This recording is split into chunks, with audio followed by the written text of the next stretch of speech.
Big Ten Today is fueled by Gatorade. Is it in you?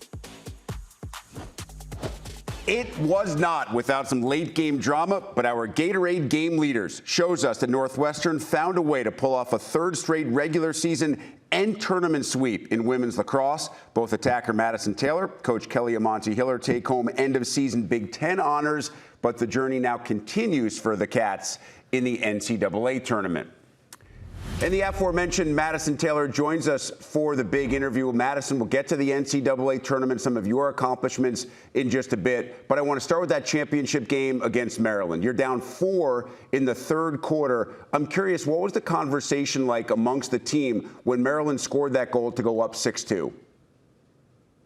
Yes, I think we just all came together and just never stopped believing. I think that's been a key theme of our year, is just like believing in each other, believing in ourselves, because this team really is capable of such great things and can achieve such great things. And that's what we said to each other. We all went in the huddle and we just said, let's believe, like, we could do this. We've been in this situation before and it's not going to stop us from playing. And we love this game. So we all just looked at each other and found a way to win, like you said. And it just completely changed over the next 5-6 minutes. Your team scores 3 times in the last 5 minutes of that third quarter. So it is a totally different game heading into the fourth. How much could you all sense that momentum change as you're huddling up, getting set to go out there for the last quarter? Yes, I think it's just like a game of runs, and we were going on a run, and we had the momentum coming into the fourth, and we just wanted to take that momentum we had in the third and bring it into the fourth quarter. And like I said before, we just kept believing, kept having fun, and kept celebrating all the little things, even when things weren't going our way the whole game.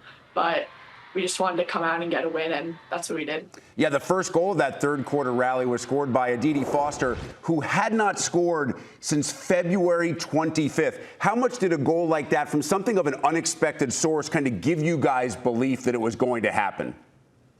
Yeah, like you said, it's a huge momentum builder for us, and she's been amazing all year long, and I think everyone believes in each other and everyone's capable of taking any moment they have, and that's what our team's all about. And I think she just did that for us, and we needed that, and she delivered, and it was just really cool to see that, and everyone was so happy for her, and it was great momentum builder to go into the next quarter.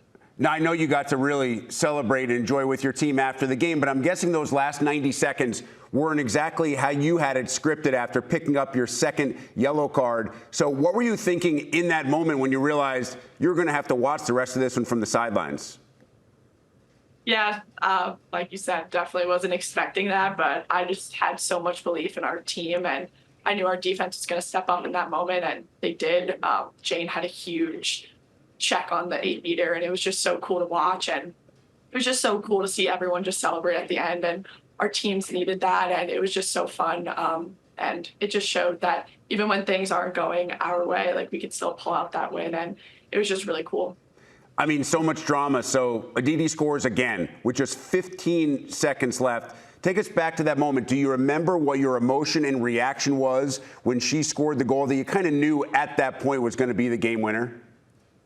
Yes, I was sitting on the bench with the cards, so I was watching, sitting down, and I remember I saw them like script out the play for what they were going to do, and then the double team came on Emerson, and then she had Aditi wide open, and I was just like so proud of them, and I knew this group's capable of doing such amazing things, and I think it just shows the talent that we have on this team. You were just not just the Big Ten Attacker of the Year, but a unanimous selection as Big Ten Attacker of the Year. 89 goals this season. Now, that's 10 shy of the all-time school record set by Izzy Skane. It's also just 14 shy of the all-time single-season NCAA record. How much thought have you given to approaching or perhaps breaking those marks?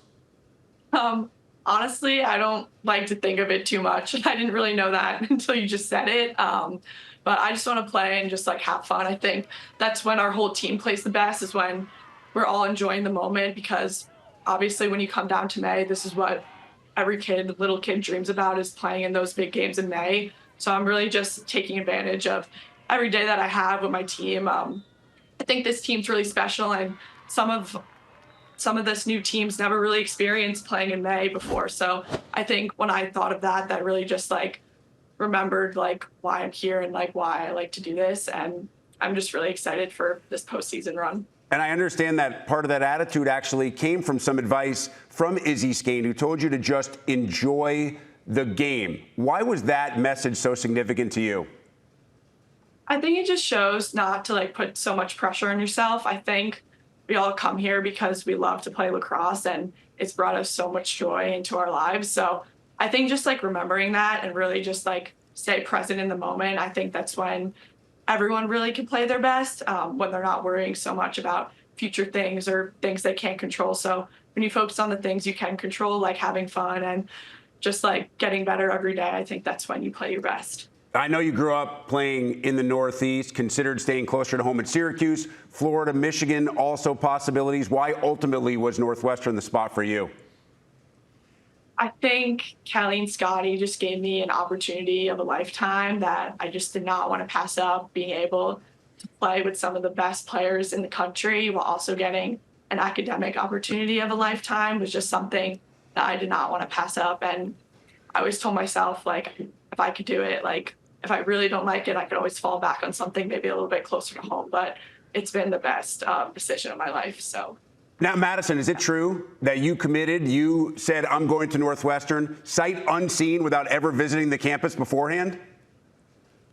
Basically, yes. I flew there with my parents during COVID, but I couldn't see anyone there since it was during the recruiting rules that you couldn't see anyone. So I just flew there with my parents just to see what it would be like and like what the plane ride was like, and then walked around like the Lakeside campus. But that was about it. Yeah, that will help, that view, and also obviously Coach Monty Hiller as well. So I mentioned that she just won her third straight Big Ten Coach of the Year honor. She has obviously won multiple national championships, considered one of the greatest players and coaches in the history of the sport.